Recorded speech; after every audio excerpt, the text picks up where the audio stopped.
Ang hangin sa loob ng isa sa mga pinakamagarang shopping mall sa Bonifacio Global City ay malamig at amoy mamahaling pabango. Puno ang paligid ng mga taong nabibilang sa mataas na lipunan ng Maynila. Naglalakad si Ricardo nang may tuwid na tindig ang kanyang itim na suit na sadyang tinahi para sa kanya ay sumasalamin sa kapangyarihan ng isang bilyonaryong sanay na nakukuha ang lahat ng gusto niya. Nakakapit sa kanyang braso si Vanessa, ang kanyang mapapangasawa, na suot ang isang sapatos na mas mahal pa sa taunang sahod ng isang ordinaryong manggagawa. Abala si Vanessa sa pagkukwento tungkol sa mga detalyeng gagamitin nila sa kanilang paparating na anibersaryo at marangyang kasal. Hindi gaanong nakikinig si Ricardo. Ang kanyang isip ay lumilipad sa mga numerong kailangan niyang pirmahan mamayang gabi para sa isang malaking negosyo. Ngunit ang kanyang maayos na mundo ay biglang gumuho sa isang iglap. Isang malamig at malagkit na bagay ang biglang bumagsak sa dulo ng kanyang kumikinang at mamahaling sapatos na gawa pa sa Italia. Tumigil ang paglalakad ni Ricardo. Ibinaba niya ang kanyang paningin at nakita ang isang bola ng sorbetes na mabilis na natutunaw sa ibabaw ng makintab na itim na balat ng kanyang sapatos. Napaigtad si Vanessa at agad na umabante ng isang hakbang upang hindi malagyan ang kanyang kasuotan. Tiningnan niya ang sanhi ng aksidente nang may matinding pandidiri. Sa paanan nila ay isang maliit na batang babae, marahil ay nasa 3 taong gulang, na nakasuot ng simpleng damit na may disenyong mga bulaklak. Nakatingin ang bata sa natunaw na sorbetes. Ang mga maliliit nitong labi ay nanginginig bago tuluyang naglandas ang mga luha sa kanyang matambok na pisngi. Nagsalita si Vanessa ng may matinis at nakakairitang tono. Sinabi niyang napakarumi ng bata at walang modo ang mga magulang nito dahil pinabayaan itong tumakbo sa isang mamahaling lugar. Patuloy sa panlalait si Vanessa, tinatawag ang bata at ang sino mang kasama nito na mga basura na nakapasok sa mall. Isang babae ang mabilis na lumapit mula sa gilid. Nakasuot siya ng isang simpleng asul na bestida na gawa sa malambot na tela. Lumuhod ang babae at agad na inakbayan ang umiiyak na bata upang patahanin ito. Kumuha siya ng malinis na panyo mula sa kanyang dalang bag upang punasan ang mukha ng bata habang mahinahong humihingi ng paumanhin sa mamaginoong natapunan ng sorbetes. Habang nakayuko ang babae, inayos niya ang buhok ng bata at pinalakas ang loob nito sa pamamagitan ng matatamis na salita. Patuloy pa rin sa pagbato ng masasakit na salita si Vanessa. Sinabihan niya ang babae na dapat nitong bayaran ang sapatos dahil ang halaga nito ay katumbas na ng buhay nila. Sa puntong iyon, dahan-dahang tumayo ang babae. Inangat niya ang kanyang paningin upang harapin ang mayabang na babaeng nang iinsulto sa kanyang anak. Nang magtagpo ang kanilang mga paningin, tila tumigil ang pag-ikot ng mundo ni Ricardo. Ang hangin sa loob ng mall ay biglang nawala at pakiramdam niya ay sinakal siya ng isang hindi nakikitang kamay. Ang malakas na pintig ng kanyang puso ay halos bumasag sa kanyang dibdib. Siya iyon, ang babaeng nasa harapan niya na kalmadong nakatayo habang pinoprotektahan ng bata ay walang iba kundi si Melissa, ang kanyang dating asawa. Ang babaeng itinaboy niya palabas ng kanyang marangyang penthouse 3 taon na ang nakararaan dahil sa isang medikal na papel na nagsasabing siya ay baog at walang silbi sa kanyang imperyo. Ngunit hindi ito ang Melissa na iniwan niyang umiiyak at nakaluhod sa malamig na sahig. Ang Melissa na nasa harapan niya ngayon ay mukhang masigla, may kapayapaan sa mga mata, at higit sa lahat, may isang napakalaking umbok sa kanyang tiyan na malinaw na nakabakat sa ilalim ng asul na damit. Buntis si Melissa, marahil ay nasa 8 buwan na ng kanyang pagdadalang tao. Naramdaman ni Ricardo na tila tinakasan siya ng lahat ng dugo sa kanyang katawan. Tinawag siya ni Vanessa ng may inis, sinasabing dapat na silang tumawag ng gwardya upang palayasin ang mga basurang nakaharang sa daan, ngunit hindi naririnig ni Ricardo ang mga salita ng kanyang mapapangasawa. Nakatitig lamang siya sa tiyan ng kanyang dating asawa. Nang mapansin ni Melissa kung sino ang lalaking nabuhusan ng sorbetes ng kanyang anak, walang bakas ng gulat o takot sa kanyang mukha. Walang panginginig sa kanyang mga labi.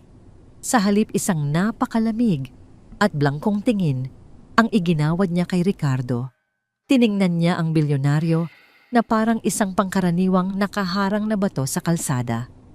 Sinubukan ni Ricardo na ibuka ang kanyang bibig. Gusto niyang magtanong. Gusto niyang humingi ng paliwanag kung paanong ang babaeng hinusgahan ng mga pinakamagagaling na doktor sa Maynila na hindi kailanman magkakaanak ay nakatayo ngayon sa kanyang harapan na may malaking tiyan at may akay na isang bata. Ngunit tanging ang pangalan lamang nito ang lumabas bilang isang mahinang bulong mula sa kanyang lalamunan. Nagsalita si Melissa ng may matinding kaswalidad na lalong sumugat sa kayabangan ni Ricardo. Sinabi niyang wala siyang balak na harangan ang daan ng mga nagmamarunong na hari at reyna ng syudad. Binaling niya ang kanyang atensyon sa batang umiiyak at tinawag itong Joy. Hinawakan niya ang maliit na kamay nito upang umalis. Sa pagbanggit ng pangalan, napatingin si Ricardo sa bata. Inangat ng maliit na si Joy ang kanyang mukha upang silipin ang lalaking nakasuit na nakatitig sa kanila. Doon tuluyang gumuho ang mundo ng bilyonaryo. Ang mga mata ng bata, ang hugis ng kanyang panga, ang tiyak na kurba ng kanyang mga kilay. Parang tinitingnan ni Ricardo ang isang lumang litrato ng kanyang sarili noong siya ay bata pa. Ang matatalim at maiitim na matang iyon ay kanyang-kanya. Walang dudang dugo at laman niya ang batang nasa harapan niya. Akmang hahakbang si Ricardo upang hawakan ang bata, ngunit mabilis na itinago ni Melissa si Joy sa likuran niya. Ang blangkong mukha ni Melissa ay napalitan ng bangis ng isang inang leon na nagpoprotekta sa kanyang anak mula sa isang mapanganib na hayop. Binalaan niya si Ricardo ng may matalim na boses. Sinabi niyang huwag na huwag itong magkakamaling hawakan o tingnan man lang ang kanyang anak dahil ang mga katulad niyang walang kaluluwa ay walang karapatang dumikit sa kanila. Gigil na lumapit si Vanessa at hinawakan ang braso ni Ricardo. Nagbabanta siya na ipapatawag ang pinuno ng mall. Ngunit bago pa siya tuluyang sumigaw, iwinasiwas ni Ricardo ang kamay niya at binaliwala ang mga sinasabi nito. Ang isip ng bilyonaryo ay bumalik ng mas mabilis pa sa isang calculator. Kung ang bata ay 3 taong gulang na malinaw na ipinagbubuntis na ito ni Melissa bago niya ito itinapon palabas ng kanilang tahanan. O marahil bago sila pumirma sa annulment. Ang lahat ng petsa ay nakakatakot na eksakto. Sinubukan ni Ricardo na ipagsiksikan ang kasinungalingan. Sinabi niya na siniguro ng mga medikal na doktor na siya ay baog at walang silbi para sa imperyo. Tumawa si Melissa ng mahina, ngunit isang tawang nakamamatay, isang tunog na umalingaw-ngaw sa mga dingding ng mall bilang isang panunuya. Sinagot siya ni Melissa ng walang anumang pagsisisi o takot. Pinapaalala kay Ricardo na ang mga doktor na pinaniwalaan niya ay hindi tapat, kundi binili ng salapi at impluwensya ng pamilya ng babaeng hawak-hawak niya. Idinagdag niya na tama nga ang naging palagay niya na ang katawan niya ay walang problema. Ang lason ay nasa kasama niya. Tumalikod si Melissa nang hindi man lang lumingon sa galit na asawa at naglakad palayo habang inaalalayan ng bata. Pinanood ni Ricardo kung paanong ang pamilya na pinapangarap niyang buuin ay lumakad palabas ng kanyang buhay, nag-iwan ng isang malaking katanungan na naglalagay ng lason sa kanyang isipan. Sa sandaling iyon, naririnig niya ang mga pangiinsulto ni Vanessa kay Melissa na tinatawag ang mag-ina na mga basurang nakakapagpaparami tulad ng mga insekto, at biglang nagising ang galit sa kanyang dugo. Ang lahat ng petsa, ang mukha ni Joy, ang kanyang tiyan na 8 buwang buntis. Ang lahat ng ito ay hindi nangyari dahil sa simpleng himala. May gumawa ng kasalanang pagbabayaran ng dugo. Habang nakatayo roon at ang malamig na sorbetes ay unti-unting kumakatas sa kanyang makintab na sapatos, alam ni Ricardo na hindi lang simpleng pagkakamali ang nangyari. Nakatitig siya sa kawalan isang malalim na puot ang namumuo sa kanyang mata, ang parehong nakamamatay na tingin na ginagamit niya upang sirain ang mga kalaban sa negosyo. Ang mga lihim na tinago ng 3 taon ay kailangan na niyang bungkalin. May mangyayaring malagim na pagtutuos at mag-uumpisa ito ngayong gabi. Ang malawak na penthouse ni Ricardo sa gitna ng Bonifacio Global City ay nagkakahalaga ng daan-daang milyong piso. Ngunit sa gabing iyon, pakiramdam niya ay isa itong malamig at masikip na hawla. Nakatayo siya sa harap ng malaking salamin na bintana. Mula sahig hanggang kisame, hawak ang isang kopita ng mamahaling alak. Sa ibaba niya ay ang nagkikislapang ilaw ng Maynila, ang walang patid na pag-usad ng mga sasakyan na nagmimistulang mga gintong alitaptap. Ngunit ang tanging nakikita ng bilyonaryo sa refleksyon ng madilim na salamin ay ang mukha ng batang babae sa mall. Ang hugis ng mga matang iyon ang tiyak na kurba ng panga at ang matapang na titig na hindi man lang kumurap nang harapin siya nito. Dugo niya, laman niya. Parang tinitingnan ni Ricardo ang isang lumang litrato ng kanyang sarili noong siya ay bata pa na inilagay sa mukha ng isang batang may suot na simpleng damit. 3 taon. Paulit-ulit na naglaro sa kanyang isipan ang numero habang humihigpit ang hawak niya sa kopita. 3 taon at ilang buwan na ang nakalilipas ng pilitin niyang papirmahin si Melissa sa mga papeles ng annulment. Tandang-tanda pa niya kung paano lumuhod ang kanyang asawa sa mismong sahig ng marmol na kinatatayuan niya ngayon. Nakamakaawa si Melissa umiiyak ng tuloy-tuloy habang pilit na kinakapit ang kanyang mga kamay sa binti ni Ricardo. Sinabi nito na hindi basehan ang pagkakaroon ng anak upang sukatin ang kanilang pagmamahalan, na maaari silang mag-ampon o kaya ay maghintay pa. Ngunit dahil sa labis na pagpapahalaga ni Ricardo sa kanyang imperyo at sa walang awang presyon ng matatandang miyembro ng Board of Directors na nag-aabang ng tagapagmana, itinaboy niya ang tanging babaeng nagmahal sa kanya ng totoo. Tinalikuran niya ito na parang isang kumpanyang nalugi. Tinawag niya itong walang silbi dahil sa isang papel mula sa ospital na nagsasabing baog ito. Kung ang batang nagngangalang Joy ay 3 taong gulang na at kasalukuyang 8 buwang buntis muli, si Melissa walang dudang nabasag ang lahat ng batas ng medikal na ipinangako sa kanya noon. Ibig sabihin, dala-dala na ni Melissa ang kanilang anak nang palayasin niya ito nang walang kalaban-laban sa gitna ng gabi. Ang sakit ng pagkarealisa ay tila isang punyal na unti-unting ibinabaon sa kanyang dibdib. Naputol ang kanyang malalim at madilim na pag-iisip nang bumukas ang pinto ng silid. Pumasok si Vanessa na nakasuot ng manipis at mamahaling pantulog na seda. Hawak nito ang isang baso ng champagne at tila walang pakialam sa namumuong bagyo sa loob ng silid. Patuloy ito sa pagrereklamo tungkol sa mga bulaklak na kailangan pang iangkat mula sa Europa para sa gaganaping marangyang kasal nila sa susunod na buwan.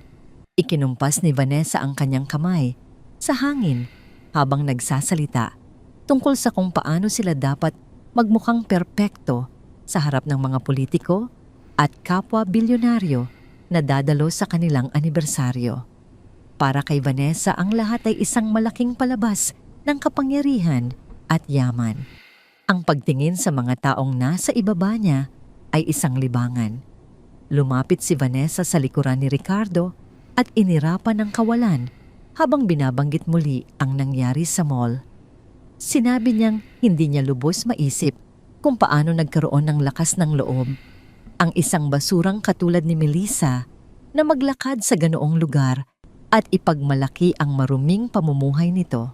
Idinagdag pa ni Vanessa na malamang ay nakipagsiping ito sa isang ordinaryong trabahador pagkatapos palayasin o baka ampon lang ang bata upang makahingi ng awa at atensyon. Sa tono ng panunuya binigyang diin ni Vanessa na alam naman nilang lahat ang katotohanan mula pa sa San Lucas Medical Center. Ipinaalala niya kung paano mismong si Dr. Arturo, isa sa pinakakilalang doktor sa bansa, ang nagpatunay at nagbigay ng selyadong diagnosis na ang katawan ng babaeng iyon ay tuyo at walang anumang kakayahang magbigay ng tagapagmana. Ang mga salitang San Lucas at Dr. Arturo ay tila nagsilbing posporo na itinapon sa nag-aalab na isipan ni Ricardo. Ang bilyonaryo na hindi kailanman naloloko sa mga negosyo, ang lalaking nakakabasa ng anumang panlilinlang sa mga kontrata ay biglang nakakita ng isang napakalaking butas sa kanyang sariling buhay. Isang matinding galit ang sumabog sa kanyang sistema nang mapagtanto niyang ang siyensya ay hindi nagsisinungaling ngunit ang tao'y nabibili. Nang hindi nakakapagsalita dahil sa nag-uumapaw na puot at panghihinayang ibinato ni Ricardo ang hawak niyang kopita ng buong lakas. Isang nakakabinging basag ang umalingaw-ngaw ng magkadurog-durog ang kristal na baso nang tumama ito sa mamahaling marmol na dingding.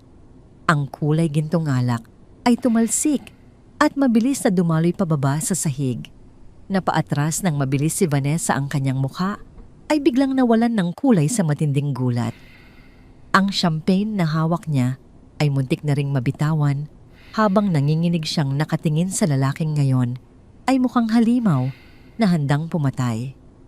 Hinarap siya ni Ricardo. Ang kanyang mga mata na karaniwang malamig at kalkulado ay ngayon ay nanlilisik na parang dalawang nag-aapoy na uling. Ang boses ng bilyonaryo ay mababa ngunit puno ng lason at panganib. Inutusan niya itong huwag nang ibuka ang kanyang bibig upang banggitin ang pangalan ni Melissa. Binalaan niya si Vanessa na lumabas ng silid sa sandaling iyon bago pa man may mangyaring masama sa pagitan nila. Halos madapa si Vanessa sa pagmamadaling lumabas ng kwarto. Ang kanyang kayabangan ay mabilis na natunaw dahil sa takot. Naiwan si Ricardo na nanginginig ang mga kamao sa gitna ng tahimik na silid. Ang ugat sa kanyang leeg at braso ay lumitaw sa tindi ng pagpipigil ng emosyon. Agad na humakbang si Ricardo patungo sa kanyang pribadong opisina sa loob ng penthouse. Binuksan niya ang unang drawer ng kanyang mesa nang may matinding puwersa at kinuha ang isang itim na telepono na walang tracking system. Ginagamit lamang niya ito para sa mga operasyong labas sa batas at upang makipag-ugnayan sa mga taong gumagalaw sa dilim. Nag-dial siya ng numero. Pagkatapos ng ikatlong pagring, isang malalim at magaspang na boses ang sumagot sa kabilang linya. Inutusan ni Ricardo si Leo, ang kanyang pinakamagaling na investigador, na ihinto ang lahat ng sinusundan nitong kaso sa korporasyon.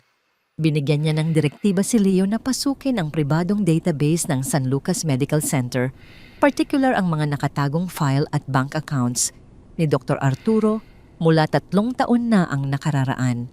Nang balaan siya ng investigador na ang pagpasok sa server ng isang malaking ospital ay labag sa batas at aabuti ng ilang araw upang hindi mag-iwan ng bakas, mas lalong tumigas ang boses ni Ricardo.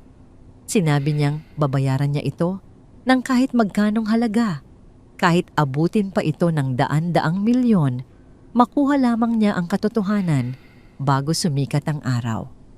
Ipinangako ni Ricardo na kung may naglaro sa kanyang buhay, susunugin niya ang buong Maynila, pababa sa abo, para lang maghiganti. 3:00 ng madaling araw nang bumukas ang mabigat na pinto ng kanyang opisina. Pumasok si Leo na may dalang isang makapal na itim na folder.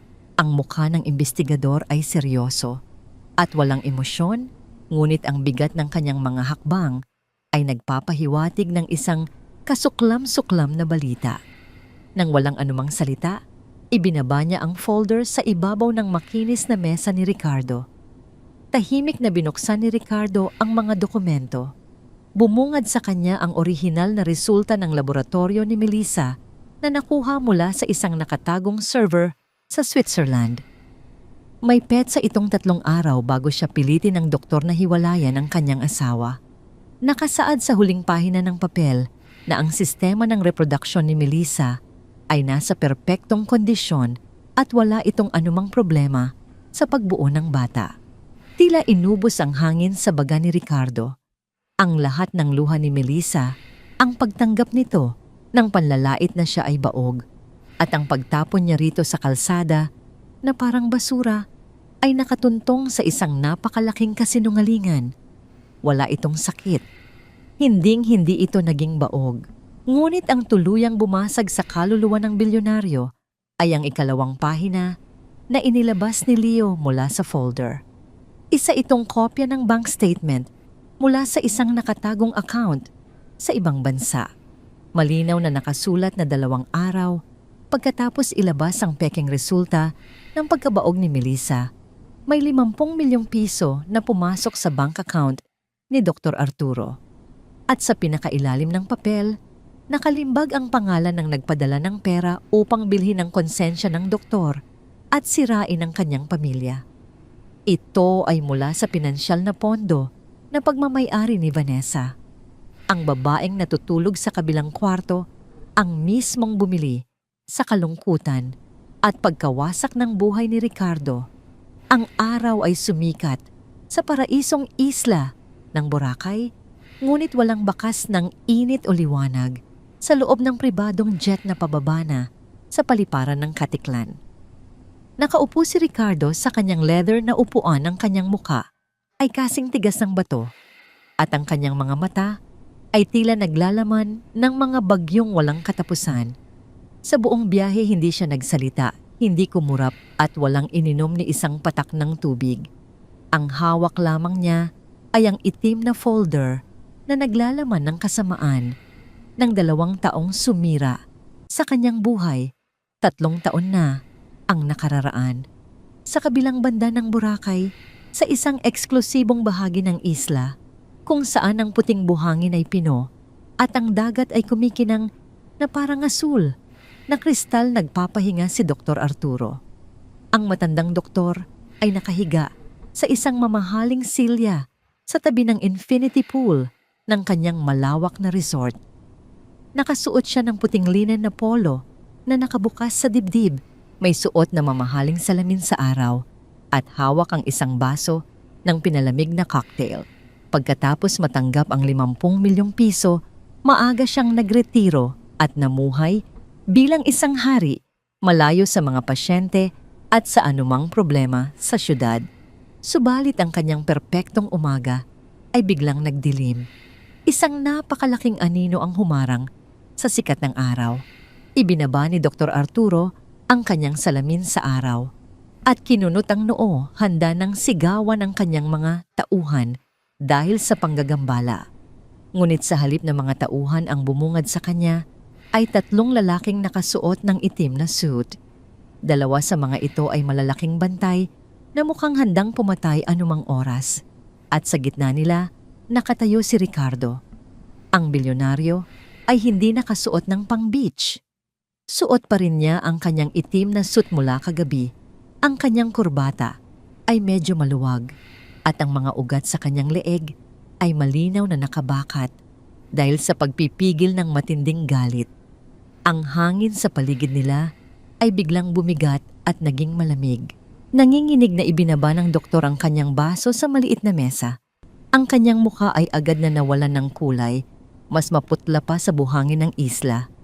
Sinubukan niyang ngumiti at bumati kay Ricardo na tinatanong kung anong ginagawa ng isa sa pinakamayaman at pinakamakapangyarihang tao sa Maynila. Sa kanyang simpleng pahingahan, sinabi niyang wala siyang natanggap na balita tungkol sa pagbisitang ito. Hindi sumagot si Ricardo gamit ang mga simpleng salita. Sa isang mabilis at mabangis na kilos, humakbang siya palapit. Hinablot niya ang kwelyo ng puting linen na polo ni Dr. Arturo. Sa sobrang lakas ng bilyonaryo at tindi ng kanyang galit, napaangat mula sa silya ang matandang doktor na parang isang walang bigat na manika. Kasabay nito, ginamit ni Ricardo ang kanyang kabilang kamay upang ihagis ng buong lakas ang pilak na tray ng mga pagkain at inumin na nasa mesa. Ang tray kasama ang baso ng cocktail, mga mamahaling prutas at tinapay ay tumilapon at nagkalat sa makinis na sahig na bato sa gilid ng pool. Ang ilang piraso ng bubog ay tumama sa mga paa ng doktor. Nangisay sa takot si Dr. Arturo. Ang kanyang mga paa ay halos hindi na sumayad sa sahig habang nakabitin siya sa mahigpit na pagkakahawak ni Ricardo. Nagsusumamo ang doktor, tinatanong kung ano ang kanyang ginawang kasalanan at kung bakit ganito ang pagtrato sa kanya. Pilit niyang ipinagtanggol ang kanyang sarili, nagsasabing baka may mali lang itong pagkakaintindi na isa siyang iginagalang na propesyonal at hindi dapat sinasaktan.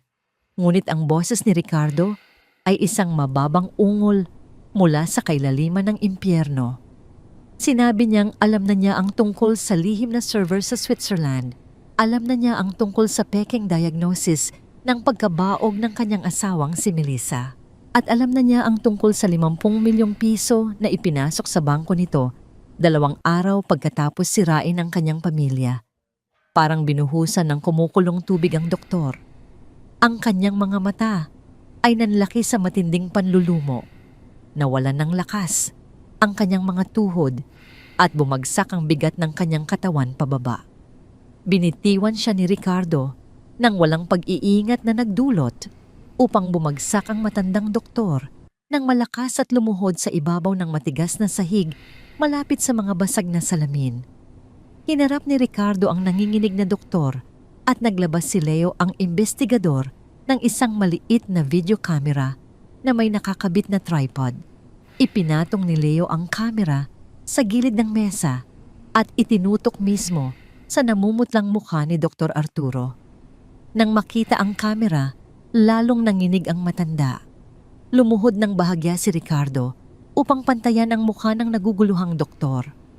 Ang amoy ng takot at pag-amin ay pilit na itinatago sa likod ng mamahaling pabango ng matanda. Binalaan ni Ricardo ang doktor na mayroon lamang itong 1 minuto upang simulan ang pagkukwento sa kamera. Binalaan niya ito na kung may itatago o kung hindi ito magsasalita ng buong katotohanan tungkol kay Vanessa, siya mismo ang maglulunod dito sa infinity pool kasama ang mga pabigat sa paa. Nagkandara pa si Dr. Arturo sa pag-iyak. Tumingin siya sa malamig na lente ng kamera at pagkatapos ay sa nagliliyab na mga mata ng bilyonaryo. Wala na siyang kawala. Ang kanyang marangyang buhay na binili ng kasinungalingan ay nagwakas na. Huminga siya ng malalim at nanginginig na sinimulan ng kanyang pag-amin. Ayon sa nanginginig na boses ng doktor, lumapit sa kanya si Vanessa 1 linggo bago lumabas ang huling resulta ng laboratorio ni Melissa. Alam ni Vanessa na sabik si Ricardo at ang board of directors na magkaroon ng tagapagmana upang manatili sa kapangyarihan ang imperyo. Pagkatapos dumating ang malaking katotohanan na tuluyang sumira sa huling hibla ng katinuan ni Ricardo. Sinabi ng doktor na hindi lamang perpekto ang kalusugan ni Melissa, kundi ng mga panahon din iyon lumabas sa mga pagsusuri na si Melissa ay 5 linggo nang nagdadalang tao. Buntis na si Melissa bago pa man niya ito palayasin. Napatigil sa paghinga si Ricardo. Ang tunog ng mga alon sa dalampasigan ay naglaho. Buntis, 5 linggo. Hindi lang niya pinalayas ang isang inosenteng asawa. Itinapon niya sa kalsada ang kanyang asawang nagdadala ng kanyang sariling anak. At alam ito ni Vanessa. Alam ito ng doktor na nasa harapan niya. Magkasabwat ang 2 demonyong ito upang sirain ang pamilya na nasa sinapupunan pa lamang upang maprotektahan ang interes at kayamanan ni Vanessa at ng pamilya nito. Patuloy sa pagmamakaawa ang doktor, sinasabing inalok siya ng 50 milyong piso upang burahin ang ultrasound, baguhin ang mga numero ng hormones at mag-issue ng pekeng sertipiko na nagsasabing si Melissa ay baog. at walang kakayahang magkaanak. Hiningi nito ang kapatawaran ni Ricardo. Isinisisi ang lahat sa pagkabulag sa malaking halaga ng pera at sa impluwensya ni Vanessa.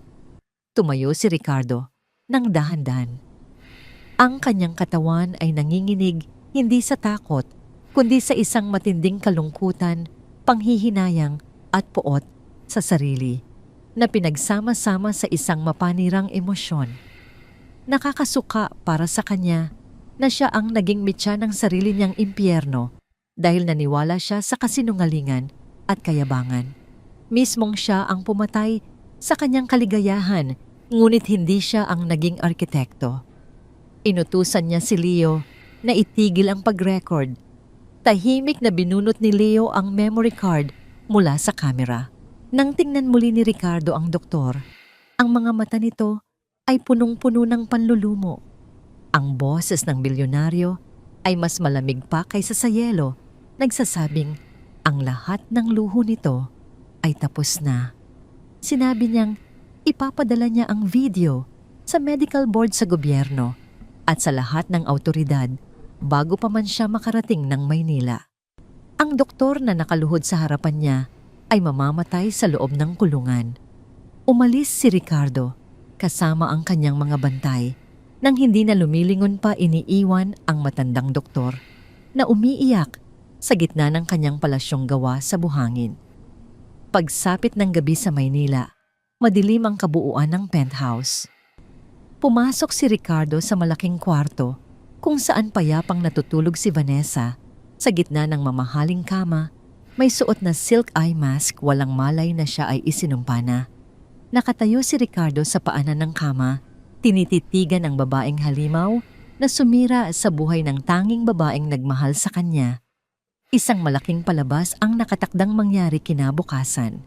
Ang gaganaping anniversary at engagement gala na dinaluhan ng daan-daang maimpluwensyang tao, politiko at media ang magiging plataporma ng paghuhukom. Pinigil ni Ricardo ang kanyang nanginginig na mga kamao, nagpapasya na ipagugunitan niya sa babaeng ito kung ano ang pakiramdam ng maging walang-wala. Bukas ng gabi, ilulubog niya si Vanessa at ang buong angkan nito sa kumukulong kumunoy ng kahihiyan. At hindi niya gagamitin ang batas. Gagamitin niya ang eksaktong entablado na ginawa nito upang maghari-harian. Ang kasamaan ay babayaran ng matinding pagkasira. Ang Grand Ballroom ng isang kilalang 5-star hotel sa Makati ay nagniningning na parang isang kaharian. Ang tatlong naglalakihang chandelier na gawa sa purong kristal ay naghahasik ng mainit at ginintuang liwanag sa buong bulwagan. Aabot sa 500 panauhin ang dumalo mga politiko, bilyonaryong negosyante, kilalang personalidad at mga miyembro ng alta lipunan. Lahat sila ay nakasuot ng mga mamahaling damit na idinisenyo ng mga sikat na pangalan sa industriya. Ang hangin ay amoy mamahaling pabango at pinaghalong amoy ng inihaw na karne at truffle. Ito ang pinakamalaking pagdiriwang ng taon, ang anibersaryo ng pagkakatatag ng korporasyon ni Ricardo at ang formal na pagdiriwang ng kanyang pag-iisang dibdib kay Vanessa. Sa gitna ng lahat ng ito, si Vanessa ay parang isang reyna. Nakasuot siya ng isang kumikinang na puting gown na puno ng mga diamante at perlas na humuhubog sa kanyang katawan. Ang kanyang ngiti ay perpekto abot hanggang sa kanyang mga mata habang nakikipag-usap sa mga asawa ng mga senador at mga CEO. Mahigpit siyang nakakapit sa braso ni Ricardo, ipinaparada ang bilyonaryo na parang isang tropeo ng tagumpay at kapangyarihan. Ngunit sa likod ng marangyang suit at tuwid na tindig si Ricardo ay tila isang malamig na ribulto. Ang kanyang mukha ay walang emosyon, ang kanyang mga mata ay madilim at hindi mabasa. Wala sa mga bisitang nakangiti sa kanya ang nakakapansin ng nag-aalab na puot sa kanyang dibdib. Habang bumabati si Vanessa at palihim na bumubulong tungkol sa kung paano sila kaiinggitan ng lahat at kung paanong ang mga basura tulad ni Melissa ay marahil naglilinis ng inodoro. Sa mga oras na yon, humigpit ang hawak ni Ricardo sa kupitan ng champagne na muntik na itong mabasag sa kanyang palad. Tumugon si Ricardo ng isang maikli at malamig na pagsang-ayon, isang boses na parang nanggaling sa kailaliman ng yelo. Nang tumunog ang mahinang pagpukpok ng pilak na tinidor sa isang baso, tumahimik ang buong ballroom. Ang ama ni Vanessa, isang sikat at mayamang politiko na nagmamay-ari ng ilan sa mga pinakamalalaking bangko sa bansa, ay tumayo sa harap ng mikropono. Nagbigay ito ng isang mahaba at mayabang na talumpati tungkol sa pagsasanib puwersa ng dalawang pinakamakapangyarihang pamilya. Ipinagmalaki nito ang pagmamahalan ni Vanessa at Ricardo at kung paanong ang kasal na ito ay magpapalawak ng kanilang impluensya sa buong Asya. Nagtapos ang talumpati sa isang masiglang palakpakan mula sa mga bisita. Ngumiti ng matamis si Vanessa at bahagyang itinulak si Ricardo upang kunin ang mikropono. Inaasahan ng lahat ang isang romantikong pahayag mula sa pinakamatagumpay na lalaki sa bansa. Humakbang si Ricardo patungo sa entablado. Ang katahimikan ay naging ganap. Ang lahat ng kamera at flash ng mga mamamahayag na inimbitahan ay nakatutok sa kanya. Tiningnan muna niya ang ama ni Vanessa bago dahan-dahang ibinaling ang kanyang malamig na paningin sa kanyang mapapangasawa. Nagsimulang magsalita si Ricardo. Sinabi niya na tama ang ama ni Vanessa. Ang gabing iyon ay napaka-espesyal dahil ito ang magiging panimula ng isang bagong kabanata. Ipinagpatuloy niya na may seryoso at malalim na tono na ang isang pagsasama ay dapat na nakatayo sa isang pundasyon ng katotohanan upang ipagdiwang ang lahat ng nagawa ni Vanessa para sa kanilang kinabukasan. Naghanda siya ng isang espesyal na video. Lumapad ang ngiti ni Vanessa. Hinaplos niya ang braso ni Ricardo, inaasahang makikita ng buong Pilipinas ang mga litrato at video ng kanilang marangyang bakasyon sa Paris at mga isla sa Mediterranean. Tinaas ni Ricardo ang kanyang kaliwang kamay at pumitik. Agad na namatay ang lahat ng maliliwanag na chandelier. Ang malambing na tugtog ng orkestra ay biglang huminto. Mula sa kisame, bumaba ang isang napakalaking screen sa likod ng entablado. Inaasahan ng mga bisita ang isang romantikong tugtog, ngunit ang lumabas sa screen ay ang namumutla pawisan at nanginginig na mukha ni Dr. Arturo na nakaluhod sa gilid ng isang pool sa Boracay. Ang boses ng matandang doktor na basag sa takot ay umalingaw-ngaw sa mga speaker ng ballroom. Malinaw nitong sinabi na 5 linggong buntis si Melissa at perpekto ang kalusugan nito noong mga panahong hinihingi ni Ricardo ang annulment. Ipinagpatuloy ng doktor habang humihikbi kung paanong nag-alok si Vanessa ng 50 milyong piso upang burahin ang ultrasound, palsipikahin ang mga resulta ng hormones at iproklama sa isang opisyal na dokumento na si Melissa ay baog. Isang sabay-sabay na paghapol ng hininga ang narinig mula sa 500 bisita. Ilang kopita ng alak ang nahulog at nabasag sa marmol na sahig. Ang mga flash ng kamera ng mga mamamahayag ay biglang nag-umpisang kuminang nang walang tigil kinukuha ang pinakamalaking eskandalo ng dekada. Naging bato ang mga binti ni Vanessa. Ang kanyang nangiti ay napunit at napalitan ng matinding gulat at takot. Sinubukan niyang pigilan si Ricardo, sinisigawan itong itigil ang kasinungalingan na palabas. Ngunit magaspang na iwinaksi ng bilyonaryo ang kamay niya. Bilang pangwakas na pasabog lumitaw sa screen ang malalaking letra at numero, isang kopya ng bank statement ng pondo ni Vanessa na malinaw na nagpapakita ng 50 milyong pisong transfer sa account ng doktor 2 araw pagkatapos ilabas ang pekeng diagnosis. Isang malakas na sigaw ng puot ang kumawala mula sa lalamunan ni Vanessa. Para siyang nasisiraan ng bait na tumakbo patungo sa mga teknikal na tauhan sa gilid ng ballroom, iniuutos na patayin ang screen. Ipinagsisigawan niyang lahat ng iyon ay isang montahe, isang paninirang puri laban sa kanya. Humarap si Ricardo. Dahan-dahan siyang naglakad papalapit kay Vanessa na parang isang leon na dahan-dahang kino-corner ang kanyang biktima sa harap ng daan-daang manonood. Umatras si Vanessa hanggang sa mabangga niya ang mesa kung saan nakapatong ang napakalaking wedding cake. Ang 3 palapag na cake na simbolo ng kanilang perpektong pagsasama ay bumagsak sa sahig, kumalat na parang isang puting-putik ng kahihiyan. Ang boses ni Ricardo ay umalingaw-ngaw sa nakabibinging katahimikan ng bulwagan, kasing lamig ng likidong nitrogen. Tinanong niya si Vanessa kung montage pa rin ba ang tawag sa pagpapanggap niya na baog ang babaeng minahal ni Ricardo. Isinumbat niya kung paanong itinulak ni Vanessa si Ricardo na itapon ang sarili nitong buntis na asawa sa kalsada para lamang makuha ang kanyang pera. Nagluhuran si Vanessa sa sahig umiiyak at nagsusumamo na patawarin siya. Ang kanyang mamahaling gown ay nabahira ng putik mula sa nawasak na cake. Lumapit ang ama ni Vanessa na nanginginig sa galit. Binabantaan si Ricardo na sisirain niya ito dahil sa ginawang paninira sa pangalan ng kanilang pamilya. Tumingin si Ricardo sa politiko. Ang kanyang mga mata ay nangako ng kamatayan. Hindi, Ginoong Montenegro, hindi mo ako sisirain dahil sinira na kita. Mo isiniwalat ni Ricardo na 1 oras bago ang piging inutusan na niya ang lahat ng kanyang korporasyon na bawiin ang lahat ng pondo at pamumuhunan mula sa mga bangko ng pamilya Montenegro. Inihayag niyang pagsapit ng Lunes opisyal ng bangkarota ang bangko nila. Napahawak sa dibdib ang mata ng politiko. Ang kanyang mukha ay kasing putla na ng isang bangkay.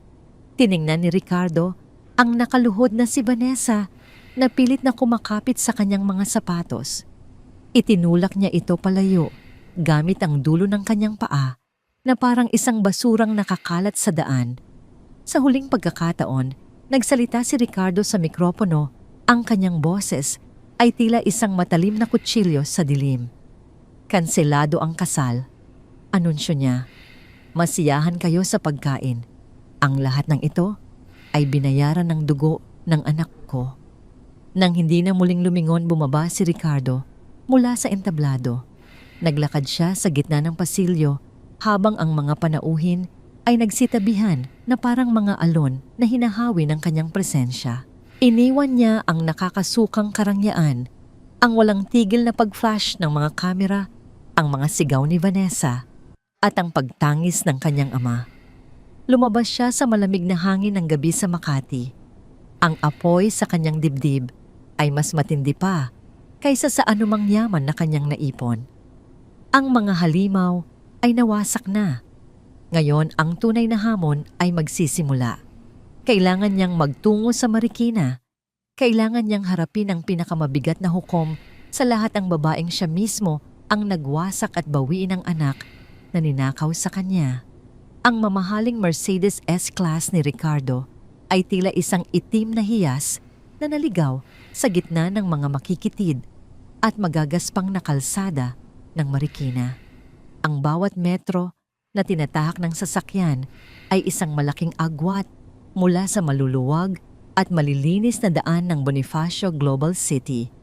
Dito ang mga bahay ay magkakadikit, ang mga damit ay nakasampay sa mga bintana at ang ingay ng mga batang naglalaro sa kalye ay humahalo sa tunog ng mga tricycle at nag-aaway na aso. Huminto ang sasakyan sa tapat ng isang maliit at lumang talyer. Dennis Auto Repair ang nakapinta sa isang yuping-yuping karatula sa itaas ng garahe. Ang amoy ng langis gasolina at nasusunog na metal ay nanunuot sa hangin. Para kay Ricardo, nasanay sa amoy ng katad at mamahaling pabango ang lugar na ito, ay parang isang dayuhang planeta. Bumaba siya ng sasakyan. Ang kanyang sapatos na nagkakahalaga ng ₱250,000 ay agad na natapakan ang maalikabok na semento. Inayos niya ang kanyang mamahaling suit na tila ba isang kalasaglaban sa karumihan ng paligid. Ang mga kapitbahay na nakatambay sa mga tindahan ay napatingin sa kanya nagbubulungan tungkol sa kung sinong mayaman ang nawala. at napadpad sa kanilang barangay. Pumasok si Ricardo sa talyer nang walang pag-aalinlangan ang kanyang mga yapak ay marahas na tumunog sa sahig na may mga batik-batik na langis. Sa ilalim ng isang lumang Toyota, may isang lalaking nakahiga sa isang gumugulong na higaan, abala sa pag-aayos ng makina. Ang tunog ng mga bakal na kasangkapan ay umalingaw-ngaw sa maliit na espasyo. Nang mapansin ng lalaki ang anino ng isang nakatayong figura, dahan-dahan itong dumausdos palabas. Tumayo ito, pinupunasan ng kanyang mga kamay na puno ng itim na grasa sa isang maruming basahan. Siya si Dennis. Mas matangkad ng bahagya kay Ricardo, malapad ang mga balikat at ang kanyang simpleng asul na overalls ay puno ng mga mantsa ng langis at pawis, mga marka ng isang marangal na trabaho. Hindi man lang ngumiti si Dennis nang makita ang bisita. Ang kanyang mga mata ay matalimpuno ng pagbabantay at paghamon. Walang bakas ng takot o paghanga sa mayamang lalaking nasa harapan niya. Nagsalita si Dennis ng may malalim at magaspang na boses na nagsasabing sarado na ang kanilang talyer para sa mga hari at reyna na galing sa malalayong kaharian. Malamig niyang tinanong kung ano ang kailangan ni Ricardo. Ipinapaalala na naging malinaw na ang usapan nila sa pamamagitan ni Melissa. Hindi sumagot si Ricardo. Sa halip kinuha niya mula sa loob ng kanyang suit ang isang tseke at isang gintong pluma. Ipinatong niya ang tsekeng blangko sa ibabaw ng maruming hood ng sasakyang inaayos ni Dennis. Isang kilos na puno ng kayabangan at pangmamaliit. Nagsimula siyang magsalita, ang kanyang tono ay kasing lamig ng yelo. Tinawag niyang isang taong praktikal, si Dennis. Sinabi niyang pareho silang lalaki na marunong magbilang. Ipinunto niya kung gaano kaliit ang kinikita nito sa talyer, halos hindi sapat para sa isang babaeng malapit ng manganak at sa isang batang lumalaki. Nag-alok si Ricardo ng 10 milyong piso, walang buwis na ililipat sa account ni Dennis sa loob lamang ng 1 oras. Hindi kumurap si Dennis. Ang kanyang ekspresyon ay nanatiling matigas na parang bato. Ang kailangan mo lang gawin ay pirmahan ang pagpapawalang bisa sa pag-aampon mo kay Joy. Pagpapatuloy ni Ricardo na lumapit pa ng isang hakbang, naniniwalang hawak na niya ang tagumpay. Kunin mo ang pera, ibigay mo kay Melissa. At sa bago ninyong anak ang buhay na hindi mo maibibigay. At isauli mo sa akin ang anak ko. Lahat tayo ay manano. Pagkatapos ng isang mahabang katahimikan, isang tuyo at mapanuyang tawa ang kumawala mula sa dibdib ni Dennis. Ibinaba niya ang hawak na basahan at tiningnan si Ricardo mula ulo hanggang paa na parang isang kahabag-habag na pulubi. 10 milyon, bulong ni Dennis, umiiling na parang hindi makapaniwala. Napakaliit ng tingin mo sa sarili mo, Ricardo.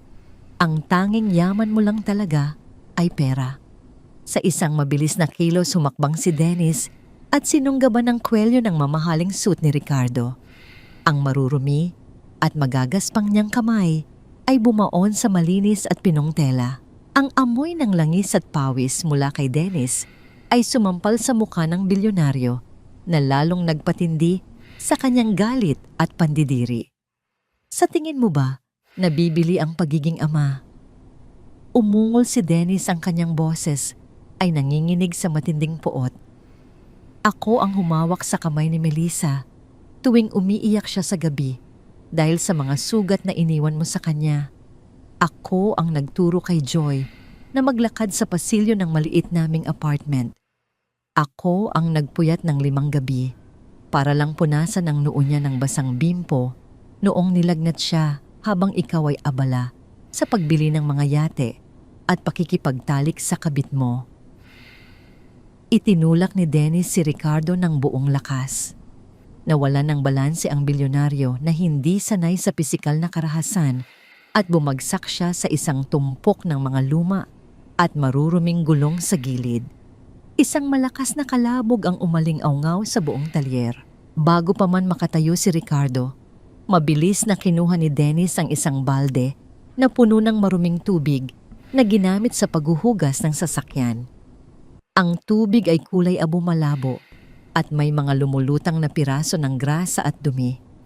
Walang anumang babala, ibinuhos ni Dennis ang buong laman ng balde sa nakaupong si Ricardo. Ang marumi at mabahong tubig ay bumuhos sa kanyang ulo, dumaloy sa kanyang buhok, sa kanyang muka at binasa ang kanyang suit na nagkakahalaga ng milyon-milyon. Ang lamig at dumi ng tubig ay isang matinding sampal ng kahihiyan sa isang lalaking ang buong pagkatao ay nakabatay sa kapangyarihan at perpektong imahe. Kinuha ni Dennis ang tseke at pluma mula sa hood ng kotse at ibinato ito sa dibdib ng basang-basang bilyonaryo. Ikaw ang nagtanim ng binhi pero ako ang nag-alaga sa bulaklak. Mariing sabi ni Dennis, itinuturo ang basang-basa na si Ricardo gamit ang kanyang lave na puno ng grasa. Si Joy ay anak ko at si Melissa ay asawa ko at walang sapat na pera sa buong mundo para bilhin ang pamilya ko. Nang mga sandaling iyon, isang boses ang pumutol sa kanilang pagtatalo. Dennis, anong nangyayari dito? Nakatayo sa bukana ng talyer si Melissa. Ang kanyang mga mata ay nalalaki sa gulat habang tinitingnan ang eksena ang kanyang asawa na nanginginig sa galit at si Ricardo, ang makapangyarihang bilyonaryo na nakalupasay sa sahig basang-basa sa maruming tubig at mukhang isang talunang aso. Tinangka ni Ricardo na magsalita na ipaglaban ang kanyang karapatan, ngunit inunahan siya ni Melissa ng isang huling nakamamatay na suntok. "Huwag mong kalimutan, Ricardo." Sabi ni Melissa, ang kanyang boses ay kalmado, ngunit matalas na parang isang patalim. "Bago mo ipagpilitan ang karapatan mo bilang ama, alalahanin mo ang dokumentong pilit mong pinapirmahan sa akin. 3 taon na ang nakalilipas." Isang malamig na kaba ang gumapang sa dibdib ni Ricardo. Ang waiver of paternal rights and claims pamba. Pagpapatuloy ni Melissa, ang dokumentong nagsasabi na itinatatwa mo ang anumang karapatan, obligasyon o koneksyon sa sinumang anak na maaaring isilang mula sa akin para lang protektahan ang yaman mo mula sa isang baog na asawa. Ikaw mismo ang pumirma sa sentensya mo. Parang isang bomba ang sumabog sa harap ni Ricardo. Ang mismong batas na ginamit niya para protektahan ang kanyang pera ang siya ngayong legal na pader na naghihiwalay sa kanya mula sa kanyang sariling anak. Siya mismo ang gumawa ng kanyang kulungan. Naiwan si Ricardo na nakatayo tumutulo ang maruming tubig mula sa kanyang damit habang ang mag-asawa ay dahan-dahang pumasok sa kanilang simpleng tahanan. Sa likod ng talyer, iniiwan siyang mag-isa sa gitna ng kanyang pagkawasak. Ang kanyang pera, ang kanyang kapangyarihan, ang kanyang mga abogado, lahat ay walang silbi. Natalo siya. At sa sandaling iyon, sa gitna ng amoy ng langis at kahihihiyan, alam niyang hindi pa tapos ang digmaan. Nagsisimula pa lamang ito. Ang biyahe pabalik sa kanyang tore ng kapangyarihan ay isang malabong bangungot para kay Ricardo. Ang amoy ng maruming tubig at langis ay nanunuot sa loob ng kanyang mamahaling sasakyan, isang permanenteng paalala ng kanyang matinding pagkatalo at kahihiyan. Bawat paghinto sa trapiko ay isang pagkakataon para sa mga taong nasa labas na sulyapan ang makapangyarihang bilyonaryo na ngayon ay mukhang basang sisiw. Ang kanyang perpektong buhok ay nagkalat at ang kanyang suit na nagkakahalaga ng isang mansyon ay nabahiran ng dumi na hindi na kailanman matatanggal. Pagdating niya sa kanyang opisina, sa pinakatuktok na palapag ng Santa Cruz Tower, isang nakabibinging katahimikan ang sumalubong sa kanya. Ang kanyang mga sekretarya at empleyado ay napayuko sa takot, iniiwasan ang kanyang nag-aapoy na mga mata. Nagkulong si Ricardo sa kanyang opisina at sa loob ng sumunod na 2 oras ang tanging maririnig mula sa loob ay ang mga tunog ng mga bagay na binabato, nababasag at ang malalakas na sigaw ng isang lalaking nasisiraan ng bait. Nang sa wakas, ay bumukas ang pinto. Lumabas si Ricardo na may bagong damit na, ngunit ang kanyang mukha ay mas madilim pa kaysa dati. Ipinatawag niya ang kanyang pinakamagagaling na abogado. Sa loob ng meeting room na may tanawin ng buong syudad, ipinahayag niya ang kanyang bagong utos. Hindi ko na kailangan ng anak ko. Malamig niyang sinabi na ikinagulat ng lahat. Ang gusto kong makita ay ang pagbagsak ng lalaking iyon. Sirain ninyo siya. Ang mga abogado na sanay sa mga legal na labanan sa korporasyon ay nagkatinginan. Ngunit ang pera ni Ricardo ay nagsasalita ng mas malakas kaysa sa kanilang konsensya. Sa loob lamang ng 24 na oras, isang sistematikong pag-atake ang inilunsad laban kay Dennis. Una, isang grupo ng mga inspektor mula sa munisipyo ang biglang dumating sa kanyang talyer, naghahanap ng mga paglabag sa permit na hindi naman totoo. Pinatawan siya ng napakalaking multa dahil sa mga pekeng violation mula sa maling pagtatapon ng langis hanggang sa hindi pagsunod sa mga zoning law na bigla na lang umiral. Pagkatapos ang kanyang mga pinagkakatiwalaang supplier ng mga piyesa ng sasakyan na matagal na niyang kasosyo ay biglang tumangging magbenta sa kanya. Walang paliwanag, walang dahilan. Lahat sila ay biglang nakatanggap ng mas magandang alok mula sa isang malaking korporasyon na pag-aari ni Ricardo na nagbabantang puputulin ang kontrata sa kanila kapag nakipag-ugnayan pa sila sa maliit na talyer sa Marikina. Nawalan ng supply si Dennis. Ang mga sasakyang kailangan niyang ayusin ay nakatambak na lang sa kanyang garahe. Ang kanyang mga kliyente ay nagsimulang magreklamo. Ang kanyang maliit na negosyo na itinayo niya mula sa dugo at pawis ay dahan-dahang pinapatay. Ang kamay na bakal ni Ricardo ay hindi nakikita, ngunit ang epekto nito ay parang isang laso na kumakalat sa lahat ng aspeto ng buhay ni Dennis. Inakala ni Ricardo na ang gutom at desperasyon ay magtutulak kay Dennis na lumuhod at isuko si Joy, ngunit hindi niya inaasahan ang isang kalaban na mas mabangis, mas desperado at mas walang konsensya kaysa sa kanya. Samantala, sa isang madilim at marangyang mansyon sa Forbes Park, ang mundo ni Vanessa ay gumuho na. Ang kanyang mga credit card ay hinarangan. Ang anunsyo ng pagkansela ng kasal ay naging pambansang balita. Ang kanyang pangalan at ang pangalan ng kanyang pamilya ay naging katatawanan sa altalipunan. Ang kanyang ama ay nagkulong sa opisina, sinusubukang iligtas ang kanilang bangko mula sa tiyak na pagbagsak, ngunit huli na ang lahat. Nakatayo si Vanessa sa harap ng isang salamin na kasing laki ng pader sa kanyang walk-in closet. Napapaligiran siya ng daan-daang damit sapatos at alahas na ngayon ay parang mga basurang walang halaga. Ang kanyang mukha na dati perpekto dahil sa mamahaling makeup ay basang-basa na ngayon ng luha at galit. Hawak niya ang isang bote ng mamahaling vodka. Ibinato niya ang bote sa salamin. Isang nakakayanig na basag ang umalingaw-ngaw sa buong mansyon. Ang salamin ay nagkalamat na parang isang malaking gagamba na sumasalamin sa wasak na imahe ni Vanessa. Ang pag-atake ni Ricardo ay hindi lamang pinansyal. Ito ay isang pag-atake sa kanyang pagkatao, sa kanyang karangalan, sa kanyang buong pag-iral.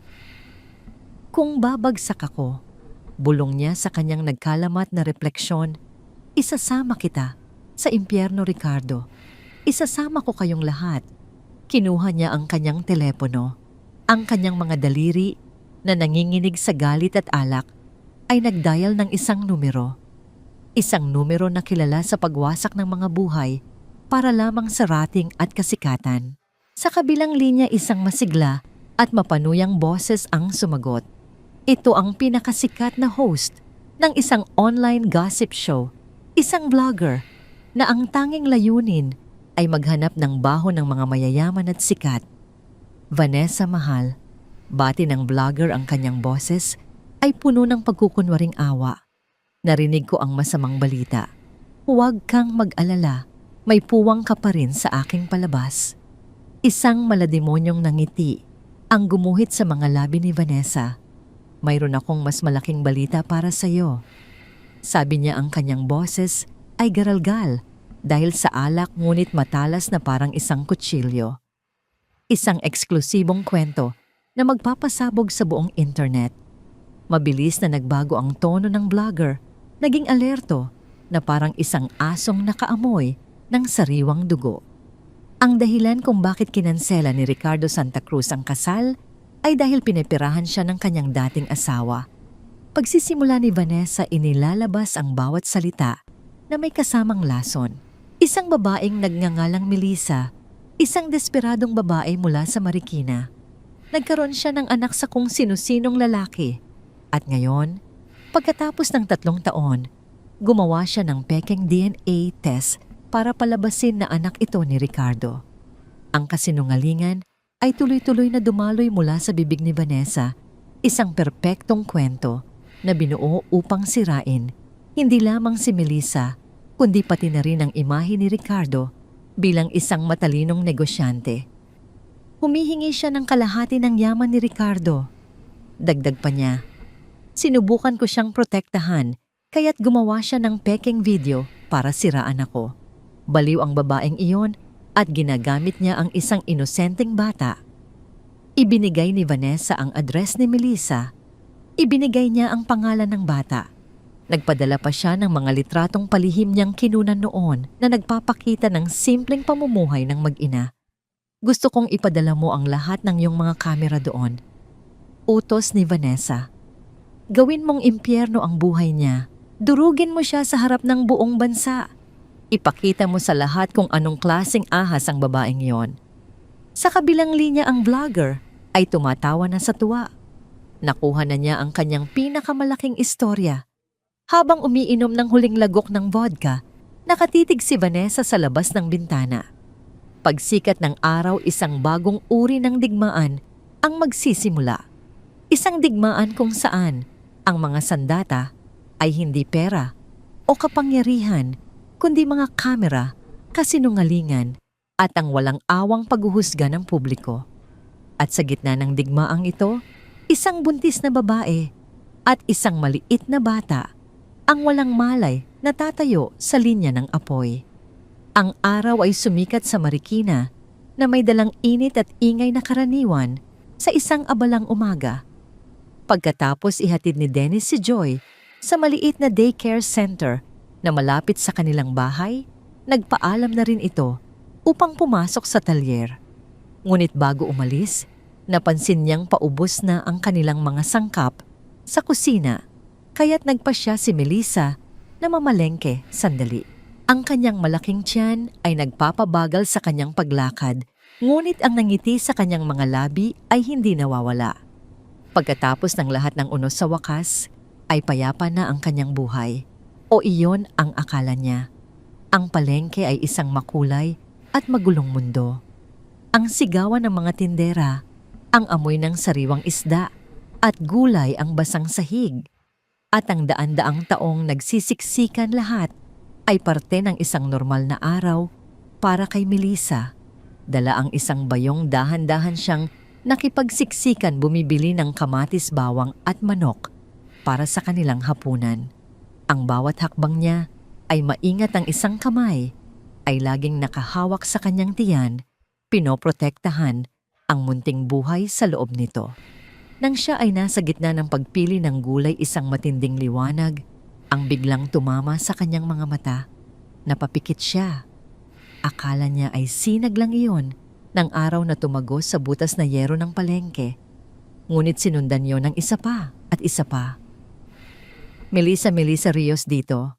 Iisang malakas na boses ang sumigaw mula sa kanyang gilid na sinundan ng pagtulak ng isang malaking mikropono malapit sa kanyang mukha.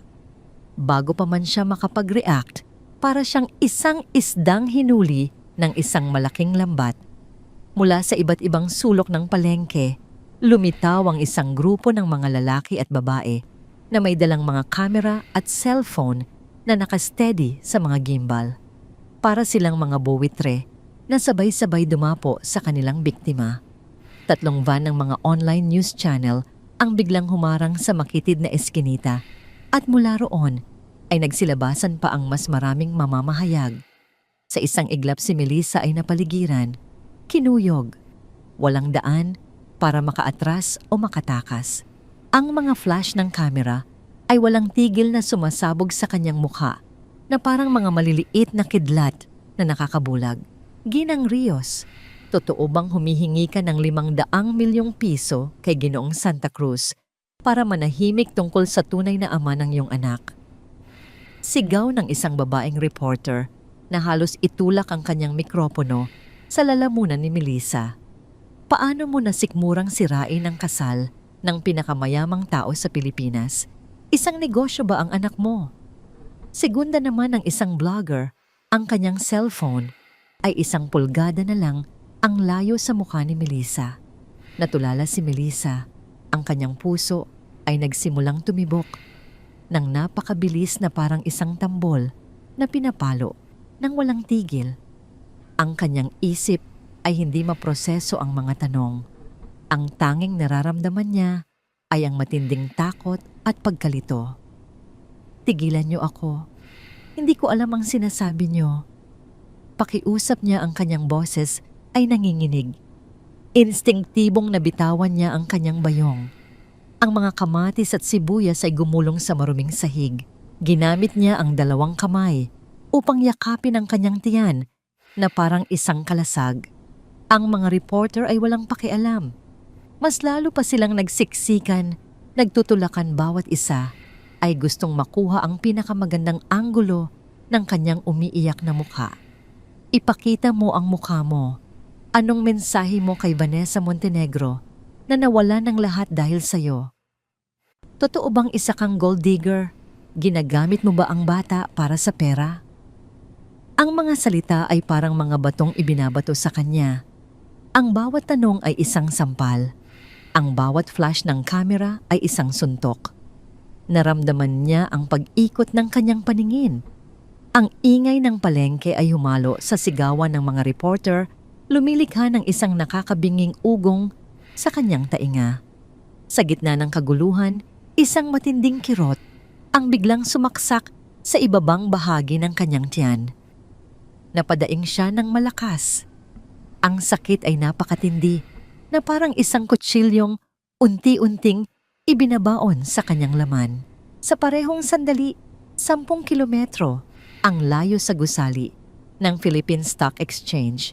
Nakatayo si Ricardo Santa Cruz sa harap ng mga higanting monitor.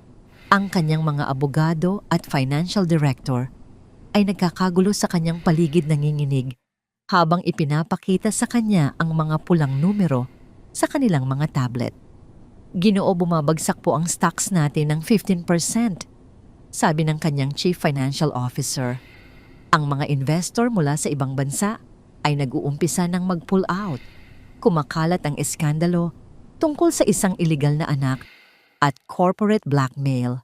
Ngunit hindi nakikinig si Ricardo.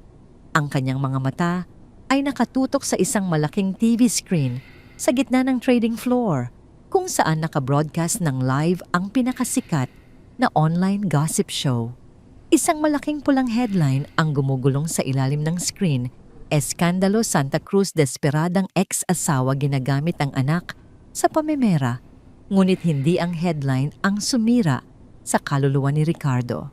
Ito ay ang live video. Nakita niya si Melissa, ang babaeng minsan niyang minahal, na nakasandal sa isang pader na yari sa hollow blocks, kinukuyog ng isang gutom na grupo ng mga mamamahayag. Nakita niya ang pag-agos ng luha sa mga mata nito, ang takot, ang desperasyon. At higit sa lahat, nakita niya itong mahigpit na nakahawak sa kanyang tiyan. Ang tiyan na naglalaman ng kanilang pangalawang anak. Ito ay kagagawa ni Vanessa. Hindi siya ang direktang inatake. Inatake nito ang tanging bagay na may halaga pa sa kanya. Ginawa nitong isang sirko ang buhay ng kanyang pamilya para sa buong mundo. Naramdaman ni Ricardo na parang bumukas ang sahig sa ilalim ng kanyang mga paa. Ang kanyang digmaan ng kayabangan, ang kanyang pag-atake kay Dennis, ang kanyang pagnanais na maghiganti, lahat ng ito ay nag-iwan kay Melissa na walang kalaban-laban sa gitna ng mga lobo. Siya ang kumasa ng baril at ang bala ay tatama na ngayon sa puso ng babaeng pinakamamahal niya. Sa harap ng milyon-milyong manonood, nakita ni Ricardo kung paano napayuko si Melissa sa matinding sakit. Ang kanyang mukha ay naging kasing putla ng papel. At pagkatapos sa isang nakakapangilabot na slow motion, dahan-dahang nanghina ang kanyang mga tuhod at bumagsak siya sa marumi at basang semento ng palengke.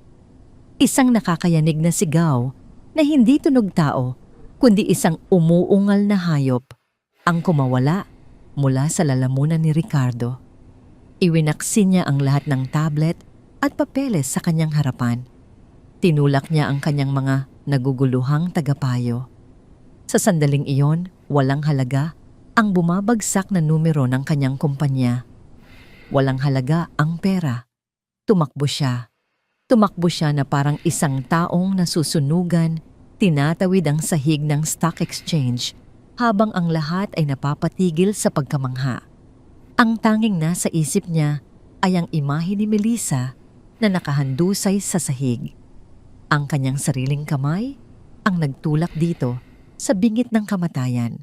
Ang nakakabinging tunog ng mga busina ng sasakyan, ang mga sigaw ng mga pulis na humahabol sa kanya, at ang nag-aalab na mga alarma mula sa stock market, lahat ay naglaho sa isipan ni Ricardo Santa Cruz. Tanging ang paulit-ulit na imahe ni Melissa na bumabagsak sa semento ang naglalaro sa kanyang utak, isang bangungot na ayaw tumigil nang marinig niya mula sa kanyang public relations director na kailangan niyang maglabas ng pahayag upang iligtas ang kumpanya, isang mabangis na hayop ang tila nagising sa kanyang kalooban. Humarap siya nang may biglaang bagsik na halos ikabuwal ng kanyang tagapayo. Ang mga mata ng bilyonaryo ay hindi nagpapakita ng pag-aalala sa pera. Nagpapakita ito ng dalisay na takot ng isang amang malapit nang mawalan ng lahat. Hayaan ninyong bumagsak ang lahat. Umungol si Ricardo. Ang kanyang boses ay nagpatigil sa lahat ng nagkakagulong tao sa paligid. Hayaan ninyong masunog ang kumpanya. Kung may mangyari sa babaeng iyon o sa sanggol niya, isinusumpa ko sisilaban ko ang gusaling ito kasama kayong lahat sa loob. Walang sinayang na sandali tumakbo si Ricardo na parang isang baliw. Tinulak niya ang mga ehekutibo at guwardiya na humaharang sa kanyang daan. Habang tumatakbo patungo sa elevator, nanginginig niyang kinuha ang kanyang telepono at halos hindi madial ang numero ni Leo. "Leo," sigaw niya sa telepono. "Ipadala mo ang lahat ng security team natin sa Gregorio Marañon Hospital ngayon din. Bilhin mo ang buong pasilyo, bilhin mo ang buong palapag kung kinakailangan. Kapag may isang reporter na nakalapit sa kwarto ni Melissa, isinusumpa ko ako mismo ang papatay sa'yo." Ang biyahe patungo sa ospital ay isang malabong pighati. Minaneho niya ang kanyang Mercedes na parang walang pakialam sa mundo, nilalagpasan ang mga pulang ilaw sumisingit sa pagitan ng mga sasakyan sa bilis na halos ikamatay niya. Ang kanyang imperyo ay walang silbi kung hindi nito kayang bilhin pabalik ang oras, kung hindi nito kayang burahin ang pinsalang idinulot ng kanyang sariling kayabangan. Pagdating sa emergency entrance ng ospital, isang nakakabinging tunog ng gumagasgas na preno ang umalingaw-ngaw bago huminto ang kotse sa mismong gilid ng kalsada. Tumalon si Ricardo palabas, iniwang nakabukas ang pinto at nakasusi pa ang sasakyan. Pumasok siya sa maternity waiting area na parang isang bagyo na nakasuot ng mamahaling damit. Ang amoy ng antiseptiko at ang mahinang ugong ng mga ilaw na fluorescent ang sumalubong sa kanya. At doon sa dulo ng mahabang pasilyo, nakita niya ang isang eksenang tuluyang bumasag sa natitirang hibla ng kanyang pagkatao. Nakalupasay sa malamig na sahig si Dennis, ang kanyang likod ay nakasandal sa puting pader. Suot pa rin niya ang kanyang overalls na puno ng mantsa ng grasa. Ang kanyang mukha ay nakasubsob sa kanyang mga palad. Ang kanyang malalapad na balikat ay nanginginig sa mga kimkim na hikbi. Sa tabi niya sa isang upuang plastik nakaupo si Joy.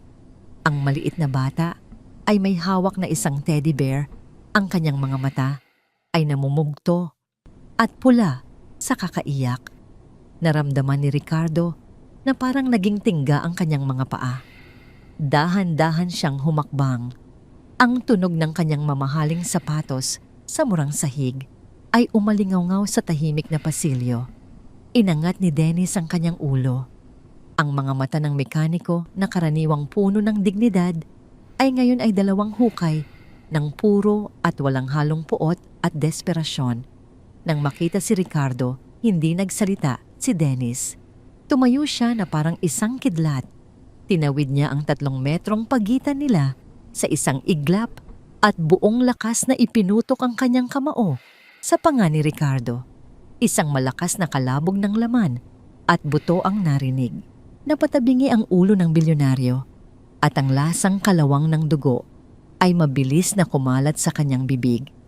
Natumba siya at sumandal sa pader, ngunit hindi niya itinaas ang kanyang mga kamay para sumalag. Hindi siya gumanti. Tinanggap niya ang parusa. Sinabi ko sa iyo na layuan mo kami. Umuungal si Dennis, hinablot si Ricardo sa kwelyo ng kanyang mamahaling suit at inalog ito ng buong lakas. Sinabi ko sa iyo na iwan mo kami sa kapayapaan. Kinuyog siya na parang isang hayop dahil sa iyo. Dahil sa mga demonyong dala mo, simula pa noong nakilala ka niya. Dennis, bulong ni Ricardo, ang kanyang boses ay basag hindi inaalis ang tingin sa mga matang puno ng luha ng mekaniko. Kamusta sila? Sabihin mo sa aking buhay sila. Nagkaroon siya ng paghihiwalay ng inunan dahil sa matinding takot. Sigaw ni Dennis sa mukha niya itinulak si Ricardo sa pader nang napakalakas na nahulog ang isang nakasabit na medical chart. Inooperahan siya ngayon. Kapag namatay ang anak ko, kapag may nangyari sa asawa ko, isinusumpa ko sa Diyos. Papatayin kita, Santa Cruz. Papatayin kita. Isang grupo ng mga nurse at gwardiya ang tumakbo upang awatin sila, ngunit itinaas ni Ricardo ang isang nanginginig na kamay. Iniuutos na tumigil sila. Pagkatapos ay napatingin siya sa upuang plastik. Nakatingin sa kanya si Joy. Ang bata ang kanyang sariling dugo, ang kanyang laman, ang nilalang na pinagplanuhan niyang agawin mula kay Dennis ay nakatitig sa kanya ng may matinding takot. Napaurong ang bata, itinago ang kanyang mukha sa likod ng teddy bear. Nanginginig habang pinapanood ang lalaking nakasuit na laging nagdadala ng sigawan at iyakan sa kanilang pamilya. Ang tinging iyon ang siyang tuluyang bumasag sa kanya. Mas masakit pa ito ng 1,000 beses kaysa sa suntok ni Dennis. Ang toreng kristal na binuo ni Ricardo Santa Cruz ay gumuho ng tuluyan.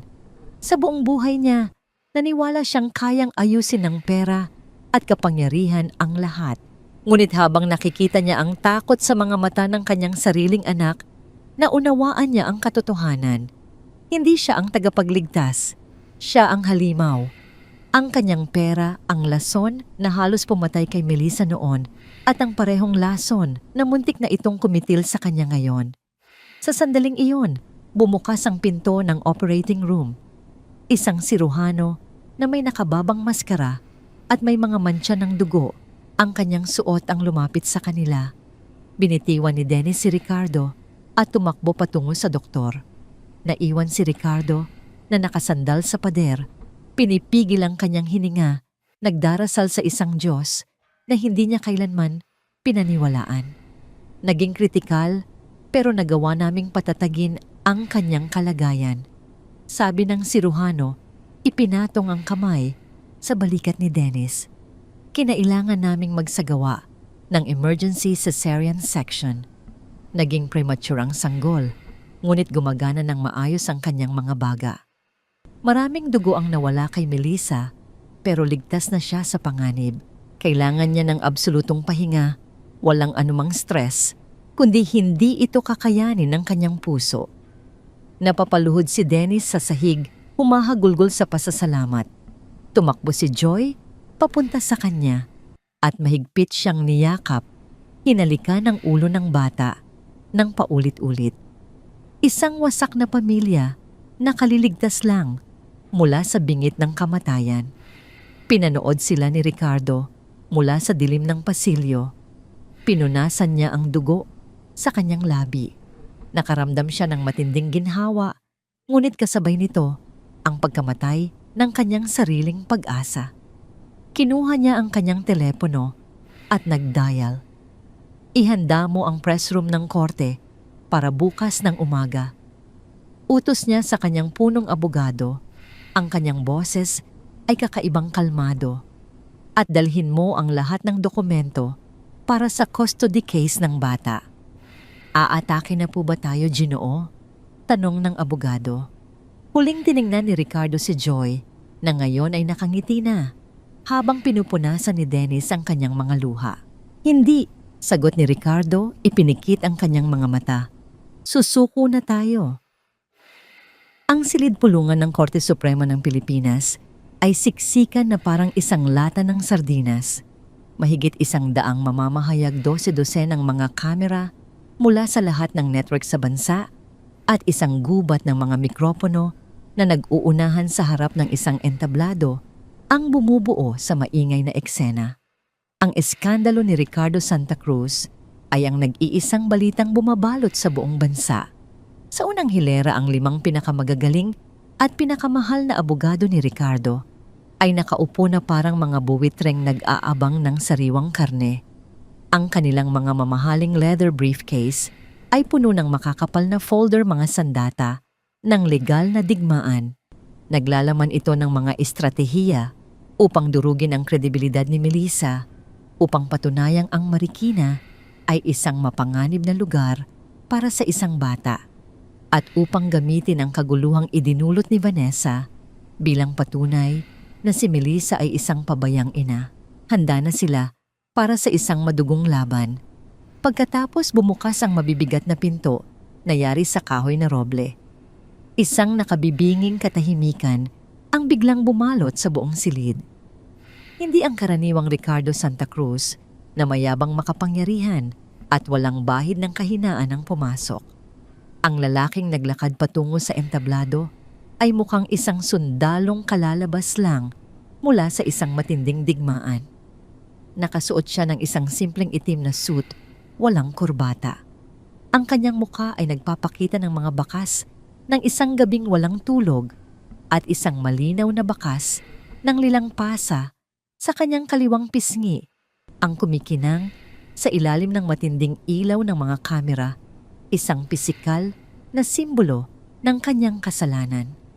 Tumayo ang kanyang punong abogado at magalang na inilapag sa ibabaw ng entablado ang isang 3 pahinang talumpati, isang perpektong sandata na sinulat upang wasakin ang pamilya Vargas Rios at iligtas ang imperyo ni Ricardo. Tiningnan ni Ricardo ang mga papel. Tiningnan niya ang mga abogadong nag-aabang. Tiningnan niya ang mga mamamahayag na uhaw sa dugo. At pagkatapos sa isang mabagal at sinadyang kilos, kinuha niya ang 3 piraso ng papel at pinunit ito sa gitna.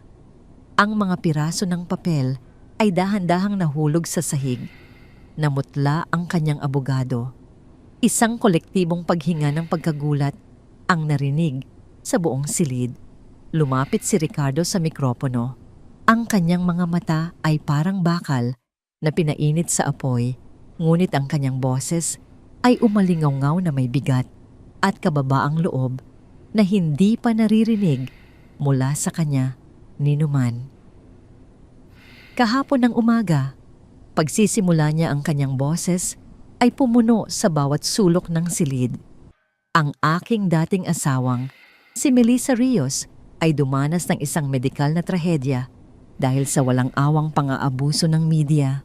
Isang babaeng 8 buwang buntis ang kinuyog sa harap ng kanyang tahanan ng isang grupo ng mga gutom na hayop na itinulak ng isang kasuklam-suklam at duwag na kasinungalingan na ikinalat ni Vanessa Montenegro. Mas lalong tumindi ang pag-flash ng mga kamera. Ang pangalan ni Vanessa na direktang binanggit ay parang gasolinang ibinuhos sa apoy. Ang mga headline kahapon ay tinawag siyang manghuhuthot, isang gold digger. Pagpapatuloy ni Ricardo ang kanyang mga kamay, ay humigpit sa gilid ng entablado hanggang sa mamuti ang kanyang mga buko. Gusto kong itatak ninyo ito sa inyong mga isipan at i-record ng inyong mga kamera. Si Melissa Rios ay ang pinakamarangal, tapat at dalisay na babaeng nakilala ko sa aking miserableng buhay. Hindi siya humingi sa akin ng kahit isang sentimo. Hinding-hindi niya ako pineperahan. Umalis siya sa tabi ko nang walang anumang dala dahil ako sa aking walang hanggang kayabangan at katangahan ang nagtaboy sa kanya sa kalsada dahil sa isang peking medikal na diagnosis. Isang malakas na bulungan ang sumabog sa silid pulungan. Si Ricardo ay isinasakripisyo ang kanyang sariling reputasyon sa harap ng buong bansa. Nagbayad si Vanessa Montenegro ng 50 milyong piso upang palsipikahin ang mga medical records ni Melissa at paniwalain akong siya ay baog para lamang itulak ang aming annulment. Ang mga ebidensya ng krimeng ito kasama ang mga bank statement at ang nakarecord na pag-amin ng doktor ay isinumite na kaninang umaga sa opisina ng taga-usig. Si Vanessa Montenegro ay mabubulok sa kulungan. Personal ko itong sisiguraduhin. Sumabog ang kaguluhan. Ang mga reporter ay nagsisigawan ng mga tanong, ngunit itinaas ni Ricardo ang kanyang boses, pinatahimik ang lahat sa pamamagitan ng purong lakas ng kanyang awtoridad. Ngunit ang tunay na may kasalanan sa lahat ng impyernong ito ay ako. Umungol si Ricardo. Hinampas ang entablado. Ako ang pumiling pagdudahan ng aking asawa. Ako ang pumiling unahin ang aking kayabangan at ang aking imperyo kaysa sa aking pamilya. Kahapon itinanong ng media kung si Joy, ang batang pinoprotektahan ni Melissa mula sa inyong mga kamera, ay anak ko. Huminto si Ricardo. Huminga siya ng malalim. Ang sakit ng mga salitang bibitawan niya ay parang paglunok ng mga basag na salamin. Ngunit ito ang nag-iisang tunay na pagmamahal na maibibigay niya sa batang iyon. Tumingin siya ng diretso sa mga kamera. Alam na sa isang kwarto ng ospital, maaaring nanonood sina Melissa at Dennis. Ang sagot ay hindi. Ang katahimikan ay muling bumagsak na parang isang mabigat na pader. Ang kanyang mga abogado ay nagkatinginan sa matinding takot. Alam na isinuko na niya sa publiko ang anumang karapatan sa kanyang anak. Si Joy ay hindi ko anak. Inulit ni Ricardo ang kanyang boses ay matatag bagamat ang kanyang mga mata ay nagsimulang mamasa. Ang henetika ay hindi gumagawa ng isang ama. Ginagawa ka lang nitong isang aksidenteng biolohikal. Ang isang ama ay ang lalaking nagtuturo sa iyong maglakad, ang nagpupunas ng iyong mga luha, ang nagtatrabaho hanggang sa mabali ang mga buto para lang magkaroon ng pagkain sa mesa. Ang ama ng batang yon, sa harap ng batas, sa harap ng Diyos, at sa harap ng lipunan, ay si Dennis Vargas, isang lalaking 1,000 beses na mas mabuti kaysa sa akin. Tiningnan ni Ricardo ang kanyang mga abogado at muling hinarap ang media. Dahil dito, inaanunsyo ko ngayon ang agaran at absolutong pag-urong ng anumang demanda, pag-angkin sa kustodya o anumang legal na proseso laban sa pamilyang Vargas Rios. Nasa kanila ang aking respeto at ang aking walang kondisyong proteksyon mula sa dilim. At sa sino mang miyembro ng media paparazzi o TV network na muling lalapit sa loob ng 1 kilometro kay Melissa sa kanyang asawa, sa kanyang anak, o sa sanggol, nakapapanganak pa lamang. Ang tingin ni Ricardo ay naging itim na kamamatay. Ang tingin ng isang mandaragit na nagtayo ng isang imperyo sa pamamagitan ng pagdurog sa kanyang mga kaaway. Gagamitin ko ang bawat sentimo ng aking bilyon-bilyon para wasakin kayo sa legal, pinansyal at personal na paraan. Buburahin ko kayo sa mapa. Humarap si Ricardo palayo sa mikropono. Hindi na siya naghintay ng mga tanong. Hindi niya pinakinggan ang mga sigaw ng mga reporter. Bumaba siya mula sa entablado at naglakad sa gitnang pasilyo ng may mataas na noo. Nawala sa kanya ang babaeng minamahal niya. Isinuko niya ang batang nagtataglay ng kanyang dugo. Ang kanyang puso ay mananatiling walang laman, magpakailanman nakakulong na pagmasdan mula sa malayo ang kaligayahang siya mismo ang sumira. Ngunit nang lumabas siya mula sa mabibigat na pinto ng korte patungo sa malamig na liwanag ng Maynila, huminga si Ricardo ng malalim sa unang pagkakataon sa loob ng 3 taon. Ang makapangyarihang bilyonaryo ay natalo. Oo, ngunit sa kanyang walang kondisyong pagsuko sa pagwasak ng kanyang sariling toreng kristal, na ibalik niya ang buhay sa kanyang anak. At yon sa huli, ang nag-iisang tagumpay na may halaga. Ang nakakabinging tunog ng mga sirena ng pulisya ay bumasag sa katahimikan ng eksklusibong subdibisyon sa Forbes Park. Ang mga pula at asul na ilaw ay nagpabalik-balik na parang mga sumasayaw na anino sa naglalakihang kolum na marmol ng mansyon ng pamilya Montenegro.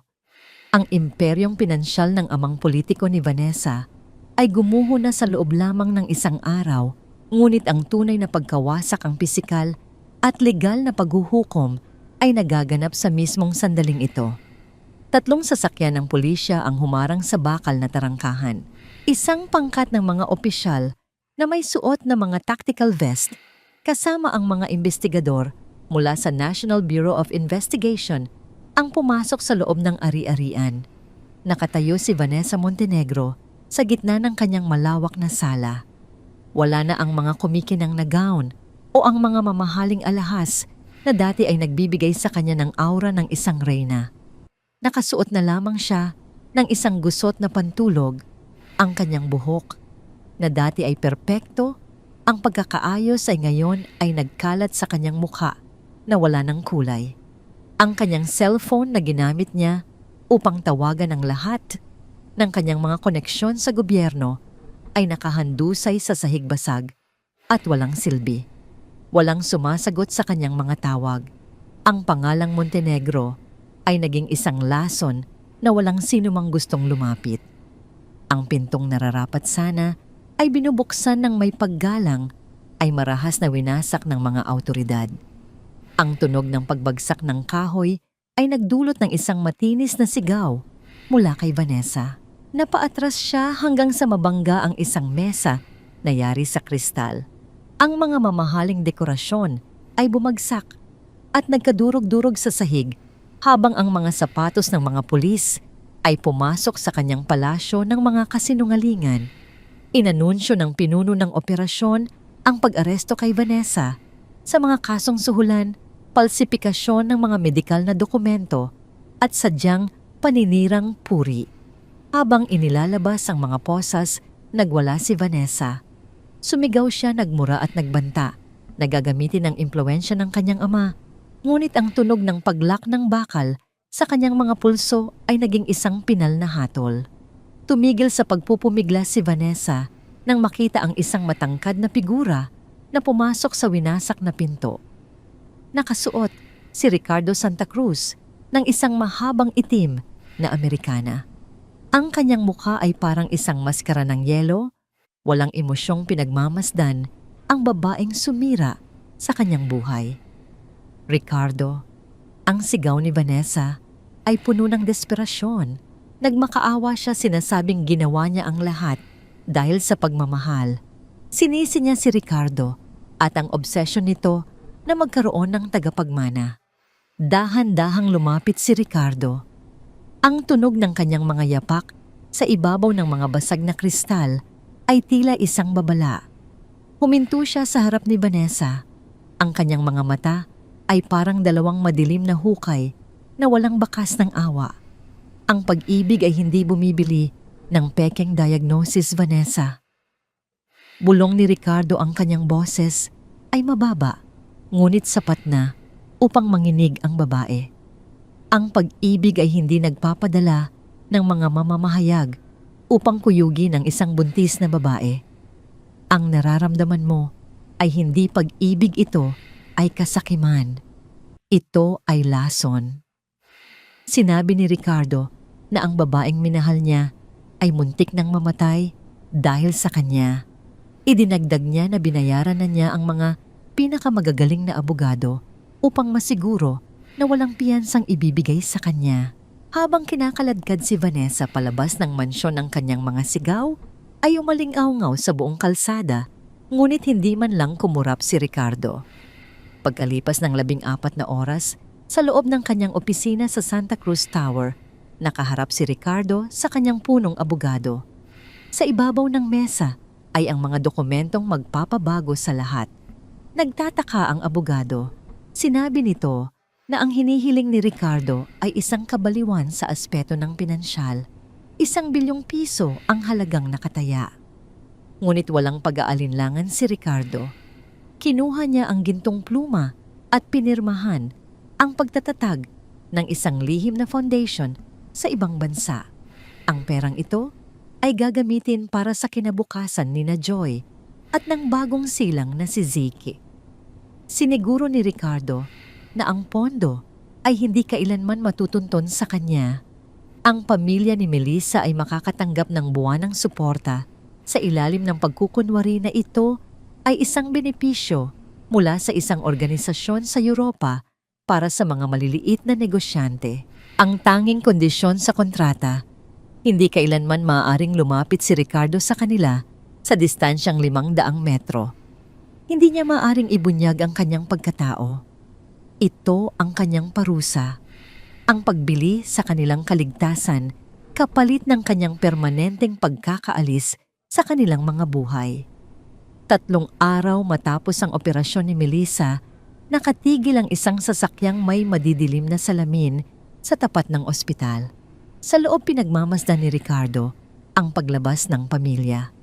Nakita niyang itinutulak ng nurse ang wheelchair ni Melissa na hawak ang sanggol na si Zeke. Sa tabi nito ay si Dennis na may buhat-buhat na joy sa kanyang mga balikat. Nakita ni Ricardo ang ngiti sa mga labi ni Melissa, isang ngiting hindi niya kailanman na ibigay dito.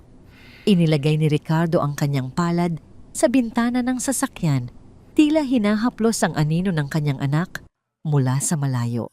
Habang umaandar ang lumang sasakyan ni na Dennis, naramdaman ni Ricardo ang isang kapayapaang may kasamang matinding pighati. 1 taon ang mabilis na lumipas. Sa isang tahimik na parke sa labas ng lungsod, ang sikat ng araw ay banayad na tumatagos sa mga dahon ng puno. Ang buhay ng pamilya Vargas Rios ay ganap nang nagbago. Salamat sa subdensyong natanggap nila ang talyer ni Dennis, ay naging isang maunlad na negosyo. Si Melissa naman ay masigla at malusog abala sa pag-aalaga sa kanyang 2 anak. Nakatira sila ngayon sa isang payapang komunidad. Habang naglalaro sina Joy at Dennis sa damuhan, isang asul na bola ang gumulong patungo sa isang bangko sa dulo ng parke. May nakaupong lalaki roon na may suot na sombrero at madilim na salamin, nagbabasa ng dyaryo. Tumakbo si Joy patungo sa bola. Huminto ang bata sa harap ng lalaki. Inangat ng lalaki ang kanyang tingin. Sa ilalim ng kanyang mga salamin, ang mga mata ni Ricardo ay napuno ng luha na pilit niyang pinigil. Gusto niyang sumigaw, gusto niyang yakapin ang bata at sabihing siya ang tunay na ama, ngunit naalala niya ang kanyang pangako. Gamit ang dulo ng kanyang sapatos, dahan-dahang itinulak ni Ricardo ang bola pabalik sa bata. "Salamat po, Lolo," masayang sabi ni Joy bago tumakbo pabalik sa kanyang ama-amahan. Pinanood ni Ricardo kung paano binuhat ni Dennis si Joy at hinalikan ito sa noo. Nakita niya ang paglapit ni Melissa upang bigyan sila ng inumin. Ang liwanag ng araw ay tila bumabalot sa kanila sa isang perpektong larawan ng kaligayahan. Tumayo si Ricardo, inayos ang kanyang Amerikana at dahan-dahang naglakad palayo patungo sa mga anino ng mga puno. Mayroon siyang bilyon-bilyon sa bangko, pagmamay-ari niya ang mga gusaling abot hanggang langit at ang kanyang pangalan ay kinatatakutan sa mundo ng negosyo. Ngunit habang nilalakad niya ang daan palayo sa tawanan ng kanyang anak, batid niya ang tunay na halaga ng kanyang pagkakamali. Ang langit ay nasa kanyang mga kamay na noon Ngunit pinili niyang itapon ito sa basura. Ang kanyang tanging natira ay ang maging isang bantay na multo sa dilim, habang buhay na nagmamasid sa paraisong hinding-hindi na niya muling matatuntungan.